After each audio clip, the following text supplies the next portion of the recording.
Amici di Calcio a 5 Live, buona domenica e benvenuti al Palafiore di Noci. Giorno di semifinale per la 56esima edizione del Torneo delle Regioni.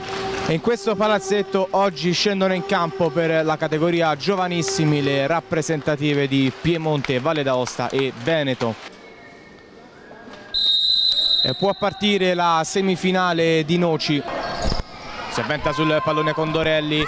Poi attenzione adesso il 2 contro 1 Veneto, pallone scaricato a rete da Colledan, lo anticipa Scavino, contro anticipo di Amer che serve poi Colledan, doppietta del numero 3, Veneto che raddoppia a 2:18 dal termine della prima frazione di gioco.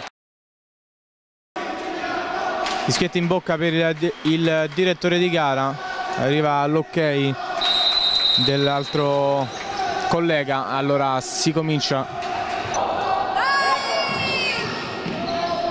Attenzione ancora Patrizio che vince il rimpallo e sigla il 3-0 del Veneto a 8:35 dal termine.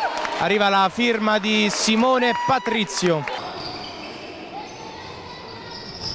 Attenzione a qua Greine che ruba il pallone, supera il portiere e la scarica a rete. 4-0 del Veneto, cala il poker la squadra di Roberto 40. Adesso la finale è più vicina.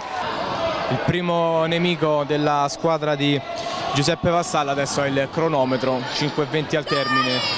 Patrizio per il fratello che va alla conclusione di destro, trova la gioia del gol anche Mattia Patrizio.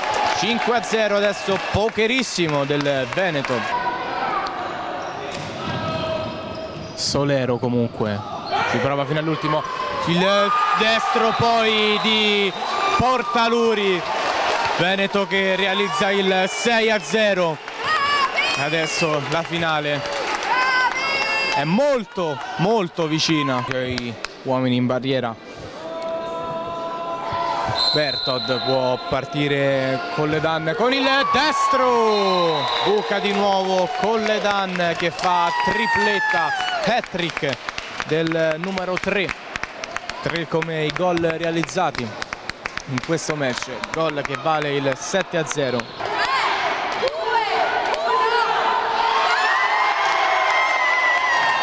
Il tabellone luminoso segna 0-0, dunque Veneto che si porta in finale del torneo delle regioni e domani si contenderà il trofeo con una tra Lazio e Umbria.